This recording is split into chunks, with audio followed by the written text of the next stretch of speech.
Olá, eu sou Daiane Oliveira, pedagoga, formada pela Universidade de Brasília e atualmente doutorando em educação pela mesma universidade. Hoje estou aqui para representar as minhas colegas, a professora Patrícia Pederiva, da Faculdade de Educação e do Programa de Pós-Graduação em Educação da Universidade de Brasília, e Elisângela Perassi, que é doutoranda em Educação pela Universidade de Brasília. Eu e Elisângela somos orientadas pela professora Patrícia, e o título do nosso trabalho é Educação Musical, Repensando a Formação Docente. O objetivo do nosso trabalho é abordar, compartilhar de que modo a formação docente pode ter como guia do processo educativo e reeducativo as experiências e vivências dos próprios estudantes, discentes, professores ou futuros professores. E aqui especificamente para atuação em educação musical. Para isso, a gente vai compartilhar algumas experiências que tivemos no âmbito da disciplina de educação musical, que é uma disciplina do currículo de pedagogia da Faculdade de Educação da Universidade de Brasília, e essa disciplina é ministrada pela professora Patrícia Pederiva, que no semestre em questão, que será relatado aqui, teve como colaboração e coorganização a nossa parceria, a minha e a da Elisângela. Nós encontramos alguns problemas, não somente na literatura, né, e revisões bibliográficas, mas sobretudo na própria prática de formação docente, como professoras que somos, de que a formação docente está muito distanciada da vida daqueles que estão dentro desse processo reeducativo. Isso se configura um problema, principalmente no âmbito da educação musical, porque muitas vezes pedagogos e as pedagogas não se sentem capazes de educar musicalmente, o que faz com que eles se distanciem dessa área de atuação ou se equivoquem, né, na organização de espaços educativos justamente por não se considerarem capazes e não terem acesso, muitas vezes, a experiências a título de ampliar justamente as possibilidades de organização do espaço educativo.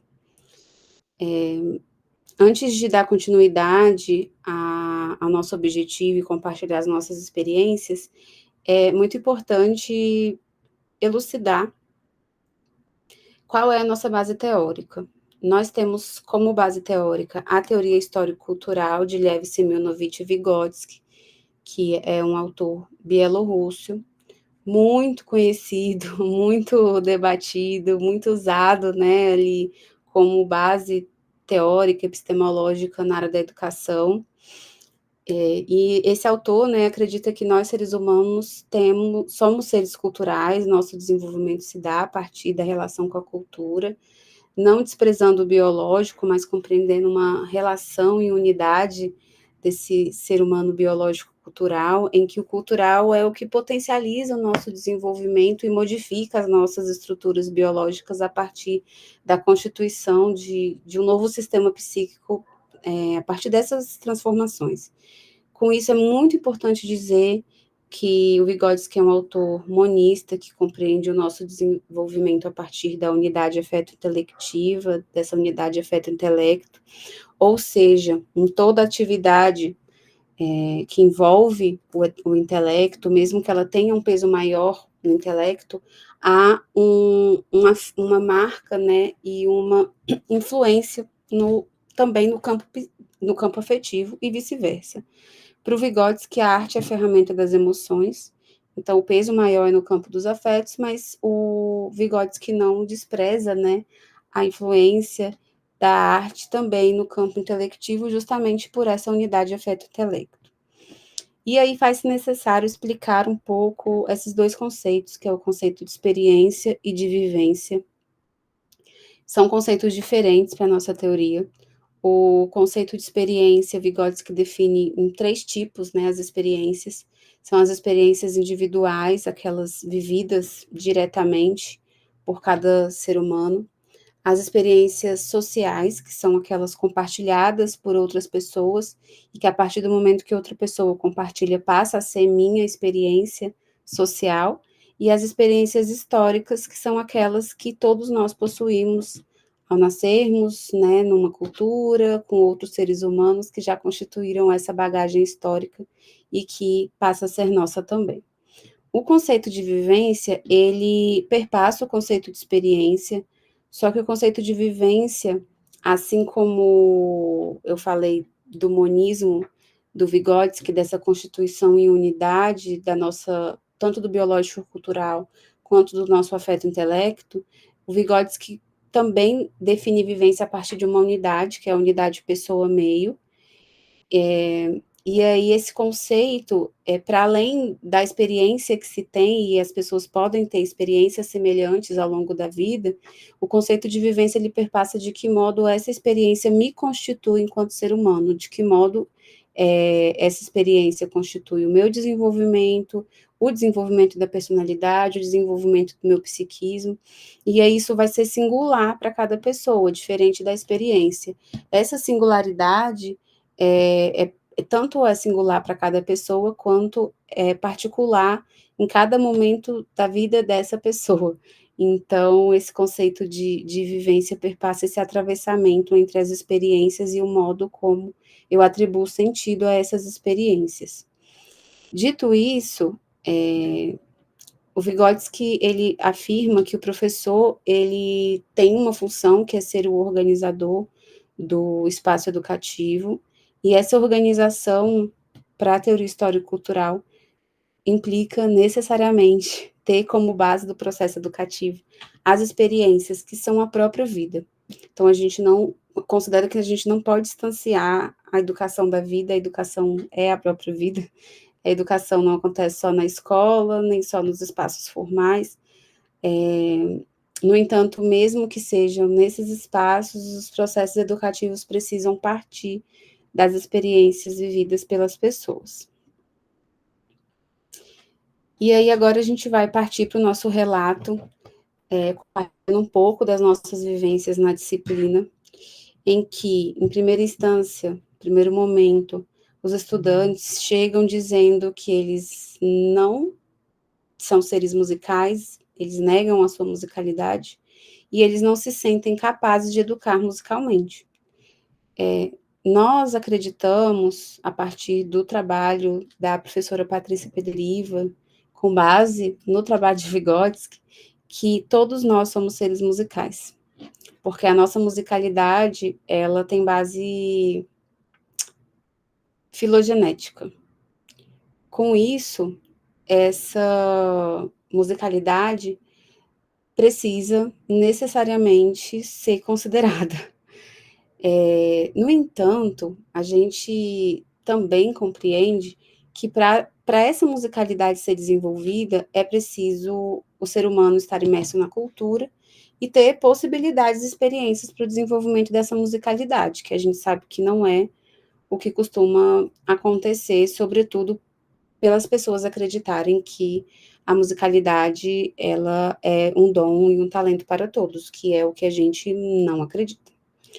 E aí, quando as pessoas chegam na disciplina, os futuros pedagogos e pedagogas, é preciso que a gente organize um espaço educativo a partir do trabalho vivencial de resgate dessas experiências musicais que as pessoas têm na cultura, justamente buscando fazer com que elas reconheçam essa sua musicalidade, que nós acreditamos que todos possuem.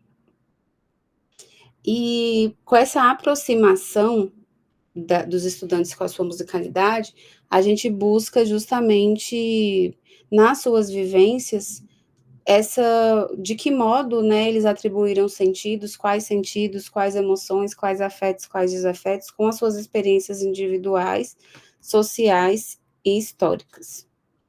E aí, partindo para o que os futuros e futuras pedagogas disseram, na primeira aula da disciplina, a professora Patrícia pergunta se as pessoas possuem experiências musicais. E aí, a maioria das pessoas diz que não tem experiências musicais. E quem diz que possui alguma experiência, diz que a experiência é cantar em algum coral, alguma coisa assim, ou tocar algum instrumento que aprendeu, né, por algum motivo. Então, eles têm de antemão, né, previamente, um conceito muito restrito do que é ter experiência musical. E aí, a Júlia, que é essa primeira estudante que relatou aí, ela disse que a princípio pensei que a experiência musical seria saber tocar um instrumento, saber ler uma partitura, e não. Com a aula de hoje foi possível perceber que todos nós temos experiências musicais e das mais variadas. Eu gostei bastante, pois me fez lembrar e refletir muito sobre esse assunto. Então, logo na primeira aula, a partir da organização do espaço, em que a professora solicita que eles tentem lembrar alguma música de samba e cantar essa música, e a partir, né, da vocalização dessa música, da letra, a gente consegue compor essa a música escolhida, né, que aí fica a critério da turma, e as pessoas compartilham nomes de instrumento, o ritmo, o timbre, e elas percebem que todo mundo tem experiência musical e todo mundo é capaz de se relacionar com a música. É, e aí elas vão resgatando suas memórias. Por exemplo, o Dantas disse que meu pai e eu fomos expostos a experiências sonoras que fizeram com que nossa musicalidade fosse aflorada. E antes mesmo de termos a consciência disso, estávamos acumulando conhecimentos musicais. Então, nem sempre a gente tem consciência da nossa musicalidade, mas é por vivenciarmos a cultura, a gente se relaciona com a nossa musicalidade e a gente pode potencializar esse desenvolvimento.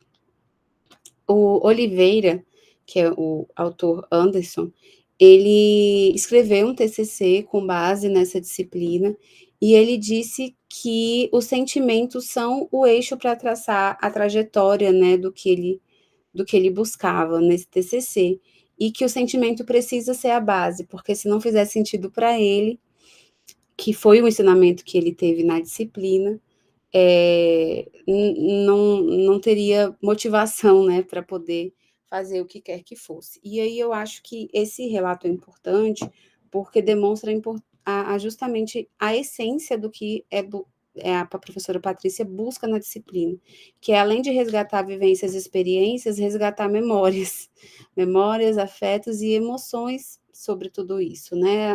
As emoções não podem estar desvinculadas.